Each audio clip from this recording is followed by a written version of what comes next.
problem yoxdur, mən tövhid məsələlərini bilirəm, şirk nədir, onları bilirəm. Və çox vaxt elə danışan insanlar, arxayın danışan insanlar və asanlıqla deyə onlar düşürlər. Hansı ki, ən dəhşətli günah, yəni şirkdirsə, yəni onun özünə belə düşürlər. Ona görə ən birinci insan şirkdən və sonra da digər yəni günahlardan qorxmalıdır. Yəni qorxmaq deyildiyi zaman, yəni o mənada ki, yəni düşə bilər və hər bir yəni ehtimal var, ona görə də uzaq olur. Və uzaq olur və uzaq olanda həmişə salamat olur. Ona görə Peyğəmbər sallallahu aleyhi və səlləmin də Muaz radiyallahu anhü olan tövsiyələrindən biri də o idi ki, İttəqilləh heythumə kunt. Harada olursan ol, təqvalı ol. Harada olursan ol, təqvalı ol. Və ətbi'is seyyiətəl həsənətə təmhuhə. Və hər bir günahın ardınca yaxşı əməl et ki, onu silsin. Və xaliqin nəsə bi xuliqin həsən. Və insanlarla gözəl şəkildə davran. Yəni, burada baxsaq bu tövsiyəyə, çox əzəmətli tövsiyə bu sayılır. Çox əzəmətli. Çünki İbn Teymiyyə rahimehullah buyurur ki, Muaz radiyallahu anhu sahabələr içərisində alim bir kimsə idi. Halal və haramı ən yaxşı bilən sahabə idi. Və bununla yanaşı Peyğəmbər sallallahu əleyhi və səlləm ona buyurur ki, harada olursan ol, təqvalı ol. Harada olmağına baxmayaraq təqvalı ol. Nə demək təqvalı ol? Yəni, təqva çəkinmək deməkdir. Yəni, ümumi mənası Allahdan qorx deyilir, amma bəzən görsən bu məna insana çatmır. Yəni, daha da onun izahı nədir? Onun izahı odur ki, yəni, uzaq ol. Yəni, səni günaha düşürən yerdən, səbəblərdən, yoldaşlardan uzaq ol. Məkandan uzaq ol. Yəni, uzaq olmadınsa, salamat qalmayacaqsın. Salamat qalmaq istəyirsənsə, qayda budur. Harada olursansa ol, yəni uzaq ol. Yəni, kim yaxın gedərək, mən salamat qalacağam deyirsə, mənim imanım güclüdür deyirsə, yəni o məğrur insan adlanır. Məğrur, yəni aldanmış bir kimsədir. Yəni, mümkün deyil. İnsana nəfs varsa və şəhvətlər varsa və həmçinin digər düşmənlər, yəni qorunması yalnız uzaq olması ilə olur və həmçinin şeytandan Allaha sığınması ilə olur. Ona görə alimlər insanda olan bu şəhvəti, nəfsi istəkləri yanacaq kəlləyinə və yaxud da bir barıta bənzədir. Deməli, o yanacaq kəlləyidir, barıtdır, nə qədər qığılcımdan uzaq olarsa, alışqanlardan uzaq olarsa, görsən, salamat qalır. Amma ona vaxt yaxın gəldirsə, bir qığılcım düşməklə barıt partlayır və həmçində, yəni insanda da yəni, bu şəhvətlər var, nəfsi istəklər var. Yaxın gəldirsə, o barıt kimidir. Partlaya bilər. Yəni, insan fitnəyə düşə bilər. Ona görə bu çox yəni, əzəmətli tövsiyədir. Yəni, İbn Teymiyyə rahimehullah buyurur ki, hətta bu tövsiyəni İbn Teymiyyə rahimehullah özü də edib, ondan soruşulur, ondan tövsiyə istənilir, alimlərdən biri və o da deyir ki, Allahın və Rasulunun tövsiyəsindən daha üstün, daha əzəmətli hansı tövsiyə ola bilər? Yəni, özündən bir tövsiyə vermir. Ondan tövsiyə istəyirlər. Deyir ki, ən üstün tövsiyə Allahın tövsiyəsidir. Allah Teala Quranda buyurur: "Və laqad vassaynallazīne utul kitaba min qablikum və iyyakum an ittaqullah." Biz sizdən əvvəl kitab verilənlərə və sizə də təqvalı olmağı tövsiyə etdik. Quran ayəsi. Və həmçinin hədisdə də Peyğəmbər sallallahu əleyhi və səlləm Muaz radiyallahu anh bunu tövsiyə edib. Deməli, Muaz radiyallahu anh'a da etməsi, hansı ki, deyir, o alim idi. Və qiyamət günü alimlərin önündə daş atılan məsafə qədər öndə həşr olunacaqdır. Yəni, bu cür bir insana bu tövsiyənin olunması, yəni, həqiqətən əzəmətli, çox mühüm bir tövsiyə sayılır. Deməli, bu tövsiyə əsasən, yəni, insan salamat qalmaq istəyirsə, nə etməlidir? Uzaq olmalıdır. Yəni uzaq olmadan, yəni yaxın olaraq mən özümü qoruyacağam deyirsə, insan özünü nə edir? Yəni aldadır. Ona görə Peyğəmbər sallallahu aleyhi və səlləm buyurur ki, "La yaxluvanna raculun bi imratin illa kana thalithuhuma şeytan." Yəni bir kişi qadınla tək qalarsa, üçüncüsü şeytan olar. Tək qaldısa bir yerdə, bir otaqda, bir evdə nə olur? Şeytandır. Və insanların düşməsinə səbəb tək qalması olub. Tək qalması ola bilməz. Ona görə insan tək qalmadısa, uzaq oldusa, necə salamat olur. Hansı ki, yəni insan heç ağlına da gəlməzdi ki, yəni belə bir günaha düşə bilər. Səbəb nə oldu? Səbəb onun yaxın getməsi oldu, tək qalması oldu. Yəni qətiyyən, yəni tək qalmamalıdır. Uzaq olmalıdır. Hətta Səid ibn Museyyib rahimehullah sahabənin oğlu idi. Ümmətin alimi idi. Abid bir insan idi və deyir ki, 80 yaşım var. 80 yaşım var. 80 ilin 50 ilini işa namazının dəstəmazı ilə sübh namazını qılmışam. Sonra yəni deyir ki, mən yenə qadın fitnəsinə əmin deyiləm. Yəni bu cür bir insan artıq 80 yaş, yəni 80 yaşda demək olar heç bir ehtiras qalmır və bununla yanaşı bildirmək istəyir ki, yəni bu fitnə çox təhlükəli bir, yəni fitnə sayılır. Hədisdə də Peyğəmbər sallallahu aleyhi və səlləm buyurur ki, mən özümdən sonra sizin üçün qadınlardan, yəni kişilər üçün qadınlardan daha zərərli bir fitnə buraxmadım. Ən yəni zərərli fitnə, yəni qadınlar. Düşmənlər də bunu bilir və ona görə yəni müsəlmanları yolundan azdırmaq üçün, çıxarmaq üçün yəni qadından yəni istifadə edirlər. Ona görə mömin də yəni ağıllı olmalı və bilməlidir ki, onun qorunması Peyğəmbər sallallahu aleyhi və səlləmin mənhəcinə sarılmaqla olur. Əgər sarılarsa, onun tövsiyələrini yerinə yetirərsə, inşallah qorunacaqdır. Yox, yəni məsələyə öz ağlı ilə yanaşarsa, problem deyil, heç bir problem yoxdur, mənim elmim də var, imanım da var. Yəni bu cür deyərək yanaşarsa, sözsüz o insan yəni azmalıdır. Deməli, hidayət Allah Teala'dəndir. Amma hidayətin də nəyi var? Yəni səbəbləri var. İnsan hidayət olması üçün, o doğru yol tapması üçün ən bir şey dua etməli və dua ilə yanaşı da yəni tutduğu yol da düzgün olmalıdır. Düzgün olmalıdır ki, müvəffəq olsun. Misal olaraq, yəni bir insan hər namazında deyir ki, İhdinas sıratal müstəqim. Bizi doğru yola yönət deyərək dua edir. Hər namazda, fərzdə 17 rəkat gün ərzində, 17 rəkatın 17-sində də bu duanı edir. Amma sonra ancaq bidət əhlinin kitablarını oxuyur. Hidayət necə hasil olsun?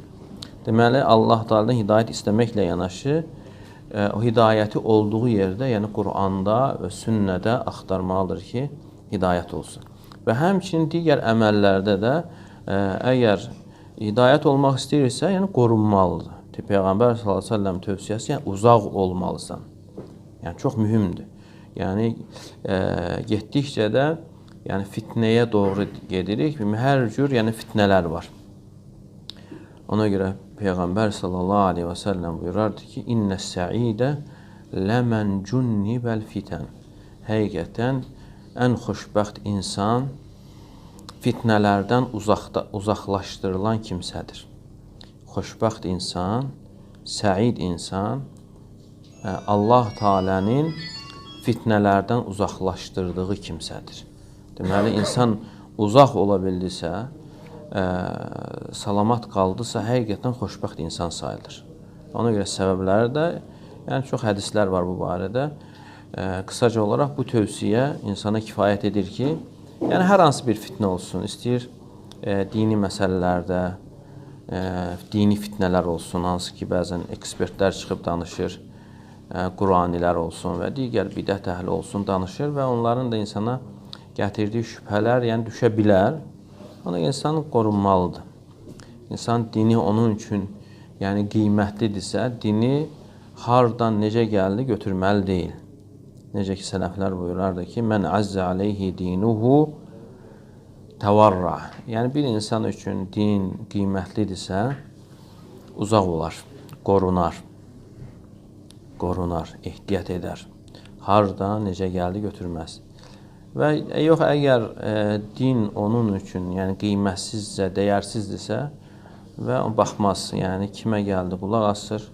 Yəni, dindən başı çıxmayan insanlar, yəni ekspert kimi ortaya çıxır və insanlara, yəni zəif müsəlmanlara, zəif qəlbi olan müsəlmanlara yəni şübhə salır. Yəni, sözsüz şeytan varsa, onun ordusu da var. Yəni, əsas da məqsəd insanlarda yəni iman məfhumunu aradan qaldırmaqdır. İman məfhumunu aradan qaldırmaqdır. Və çox vaxtda yəni elə bir şeylər gətirirlər ki, yəni bu da olar, bu da olar. Hansı ki, bunlar zidd olan bir şeylərdir. Yəni, müsəlman bir insanın hər hansı bir günah etməsini də göstərirlər. Yəni, elə çıxır ki, yəni bu namaz da qılır, amma namaz qılmaqla yanaşı digər günahlarda bir mane olmur. Yəni, belə bir məfhum yaratmaq istəyirlər insanlarda ki, problem deyil. Amma əksinə bilməlidir, bu şeylər imana ziddir. İmanın kökünə, imanın kamilliyinə, yəni zidd olan şeylər var. Ona görə insan müvəffəq oldusa, müvəffəq olandan sonra bu hidayətin yəni qorunması üçün çalışmalıdır. O da necə olur? Möhkəm yapışmaqla. Çünki Allah Teala buyurur ki, وَاسْتَمْسِكْ بِالَّذِي اُوحِي اِلَيْكَ Sənə olunan vəhiydən möhkəm yapış. Demədə elə belə, möhkəm yapış. Deməli, insan ondan azı dişləri ilə möhkəm tutarsa, möhkəm yapışarsa, yəni qorunmasına səbəb olacaq. Yox, əgər biganə yanaşarsa, onu qiymətləndirməzsə, dəyərləndirməzsə bu neməti, bilsin ki, başqa nemətlər aradan qalxdığı kimi hidayət neməti də aradan qalxacaqdır. Yəni, buna əmin olsun. Yəni, elə bilməsin ki, artıq hidayətə gəlibsə, bu yolu axıra qədər belə gedəcək. Yox. Yəni, insan qoruyanda, qiymətləndirəndə, onun şükrünü verəndə qalır. Çünki Allah Teala şükür edənlərin nemətini, onlara olan nemətini artırır. İnsan şükür edəndə həmçinin hidayətini artırır. Əgər şükür etməzsə, dəyərləndirməzsə, qorumazsa, onda aradan qalxır. Yəni, əgər nemətlər şükürlə qalırsa, davamlı olursa və naşükür olduğu zaman, qiymətləndirmədiyi zaman aradan qalxırsa, yəni bilməliyik ki, nemətlərin başı hidayətdir. Ən böyük nemət hidayət nemətidir. Və bu da qorunmadısa, istər-istəməz bu da aradan qalxacaqdır. Ona görə məsələ çox mühümdür. Ona görə Peyğəmbər sallallahu aleyhi və səlləm yəni hədislərində də yəni bildirib ki, bədiru bil əməli fitənən kəqətə'al leylil muzlim. Yəni qaranlıq gecə parçası kimi fitnələr gəlməzdən əvvəl əməllərə tələsin. Yəni orada bildirib ki, yəni insan müsəlman olaraq sabahlayacaq və kafir olaraq axşamlayacaqdır. Və yaxud da müsəlman olaraq axşamlayacaq, kafir olaraq sabahlayacaq. Yəbi'u dinəhu aradan minəd-dünya. Dinini dünyadan az bir şeyə satacaqdır. Yəni bu cür fitnələr olacaq. Yəni fitnələr insanı aparır, yerindən oynadır.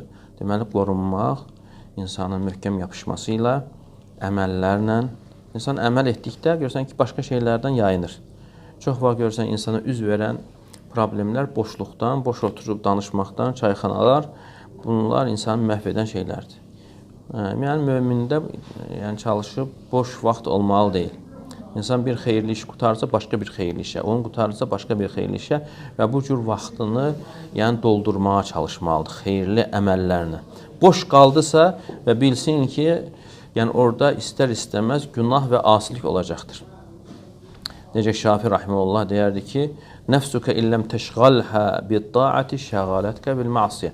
Əgər sən nəfsini itaətlə məşğul etməsən, səni günahla, asiliklə məşğul edəcəkdir. Yəni, bu mütləqdir. Nəfs daima məşğuldur. Sən deyir, nəfsini ya yaxşı əməllərlə, itaətlə məşğul etməli. Əgər etmədinsə, o istər-istəməz başqa əməllə məşğul olacaqdır. Hətta İbn Qayyim Rahimullah insan nəfsini dəyirman daşına bənzədir. insan nəfsini dəyirman, daima hərəkətdə olan dəyirman daşı. Yəni daşın işi nədən ibarətdir? Üyütməkdən. Sən ora buğdanı atanda buğdanı üyüdür. Torpaq atırsan, torpağı üyüdür. Daş atırsan, daşı üyüdür. Amma sonra üyüdüləndən sonra biləcəksən hansı faydalıdır, hansı faydasızdır. Və həmçində insan nəfsi də daima məşğuldur. Əgər insan nəfsini yaxşı fikirlərlə məşğul edərsə, onda üzə çıxan sözlər də, əməllər də yaxşı sözlər və yaxşı əməllər olar. Yox, əgər insan nəfsini pis fikirlərlə məşğul edərsə, onda ortaya çıxan sözlər də, əməllər də pis sözlər və pis əməllər olar. Ona görə deyərdi ki, insanın da günahlardan qorunması elə ən birinci başlayır nəfsini qorunmaqla, yəni nəfsini pis fikirlərdən, qəlbini pis fikirlərdən qorunmaqla. Əgər düşdüsə, insan dərhal onu rədd etməli, uzaqlaşdırmalı. Çünki uzaqlaşdırmalısa, şeytan onu suvarır o fikirləri. Böyüdür. Əvvəl sadəcə yüngül bir fikir idi, sonra onu biraz qəlizləşdirir, sonra onu daha da möhkəmləndirir, yəni onu iradəyə çevirir və sonra onu əzmə çevirir. Əzmə çevriləndən sonra artıq əməl gəlir. İnsan qayıda bilmir. Deməli, insan özünə bu bəlanı açır. Niyə görə? Vaxtında onu boğmadığına görə, vaxtında onu rədd etmədiyinə görə. Ona görə birinci mərhələ ikinci mərhələdən daha asandır. İkinci etapa keçdisə, mərhələyə keçdisə daha çətinləşir. Sonra iradə, sonra əzmə gəlir və əzmdən sonra da artıq əməl gəlir. Və buna görə də bunlar mühüm məsələlərdir və danışılan şeylər çoxdur. Sadəcə olar bu qısa bir xatırlamadır ki, insanın əsas olan sərmayəsi onun dinidir. Yəni onu başqa şeyə verməməli. Dinin qorunması üçün hər şeydən keçməli, malından keçə bilər, dünyasından keçə bilər. Amma din qalsın, əsas olan dindir. Amma insan dünyasının qalması üçün dinindən keçdisə artıq insan hər tərəfli uduzur. Həm dünyasını uduzacaq və həmçinin axirətini. Ona görə salamat qalmaq üçün bu tövsiyələr mühümdür. Xüsusən Peyğəmbər sallallahu aleyhi və səlləmin tövsiyəsi ki, uzaq olun. Əgər salamat qalmaq istəyirsən, uzaq ol. Ola bilər, indi hər bir insanoğlu da xətakardır və sonra buyurur ki, ardınca yaxşı iş gör. Və ətbi'is seyyiətəl həsənətə təmhuha. Və ardınca dərhal yaxşı əməl et ki, onu silsin. Çünki salih əməllər günahları silir. Və xüsusən də alimlər gətirir ki, onun növünə uyğun yaxşı əməl olarsa daha yaxşı olar. Növünə uyğun, məsələn, günahın növünə. Əgər insan günah üçün bir yerə səfər edibsə, onu səfərlə örtür, başqa səfərlə. Yəni, elm öyrənmək üçün və yaxud da ümrə üçün, həcc üçün səfər etməsi onu daha yaxşı silir. Yəni, dərhal salih əməllər çoxaltsın ki, o günah olaraq onda qalmasın. Yəni, birinci qayda odur ki, insan uzaq olsun. Yaxın getməsin, salamat qalması üçün. Yox, indi birdən düşdüysə, insanoğlu xətakardır və düşdüysə yenə ikinci tövsiyəni etməlidir. Onu silməyə çalışmalıdır salih əməlinə və sonra da insanlarla gözəl şəkildə davranmağı buyurur.